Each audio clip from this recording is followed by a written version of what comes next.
Hotel ಮಾಲೀಕರಿಗೆ ಕೇಂದ್ರದಿಂದ good news ಇದು. ಕಮರ್ಷಿಯಲ್ ಎಲ್ಪಿಜಿ ಸಿಲಿಂಡರ್ನ ದರ ಇಳಿಕೆಯಾಗಿದೆ. ಇಷ್ಟು ದಿನಗಳ ಕಾಲ ಸಿಲಿಂಡರ್ ದರ ಏರಿಕೆಯಿಂದಾಗಿ ಹೋಟೆಲ್ನಲ್ಲಿ ವ್ಯವಹಾರ ಬಹಳ ಕಷ್ಟ ಆಗಿತ್ತು. ಯಾಕಂತ ಕೇಳಿದ್ರೆ ಅಮೆರಿಕ, ಇಸ್ರೇಲ್ ಮತ್ತು ಇರಾನ್ ನಡುವಿನ ಯುದ್ಧದಿಂದಾಗಿ, ಮಧ್ಯಪ್ರಾಚ್ಯ ರಾಷ್ಟ್ರಗಳ ನಡುವಿನ ಯುದ್ಧದಿಂದಾಗಿ. ಆದರೆ ಈಗ ಹಾರ್ಮುಜ್ ತೆರೆದಿದೆ, ಕಚ್ಚಾ ತೈಲಗಳು ಸುಗಮವಾಗಿ ಸಂಚರಿಸ್ತಾ ಇದ್ದಾವೆ. ಹೀಗಿರುವಾಗ ರೇಟ್ ಕಮ್ಮಿಯಾಗಿದೆ, ಸಿಲಿಂಡರ್ ದರ ಕಮ್ಮಿಯಾಗಿದೆ. ಬೆಂಗಳೂರಿನಲ್ಲಿ ಕಮರ್ಷಿಯಲ್ ಸಿಲಿಂಡರ್ ದರ 200 ರೂಪಾಯಿ ಇಳಿಕೆಯಾಗಿದೆ.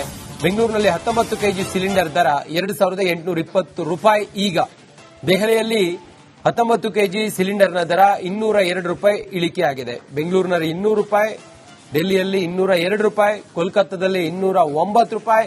ಗೃಹ ಬಳಕೆ ಸಿಲಿಂಡರ್ ದರದಲ್ಲೂ ಯಾವುದೇ ಬದಲಾವಣೆ ಇಲ್ಲ. ಹೆಚ್ಚು ಕಮ್ಮಿ 3500ವರೆಗೂ ಕೂಡ ಕಮರ್ಷಿಯಲ್ ಸಿಲಿಂಡರ್ ದರ ಏರಿಕೆಯಾಗಿತ್ತು. ಅಷ್ಟು ಹಣ ಕೊಟ್ಟರೂ ಕೂಡ ಸಿಲಿಂಡರ್ ಸಿಗ್ತಾ ಇರಲಿಲ್ಲ. ಹೀಗೆಲ್ಲ ಇದ್ದಾಗ ಹೋಟೆಲ್ ಮಾಲೀಕರಿಗೆ ಬಹಳ ಸಂಕಷ್ಟ ಎದುರಾಗಿತ್ತು, ಹೋಟೆಲ್ಗಳನ್ನು ರನ್ ಮಾಡೋದು. ಆದರೆ ಈಗ ಕೇಂದ್ರ ಸರ್ಕಾರ ಸಿಲಿಂಡರ್ ದರವನ್ನ ಕಡಿಮೆ ಮಾಡಿದೆ. 200 ರೂಪಾಯಿ ಬೆಂಗಳೂರಿನಲ್ಲಿ ಕಮ್ಮಿಯಾಗಿದೆ.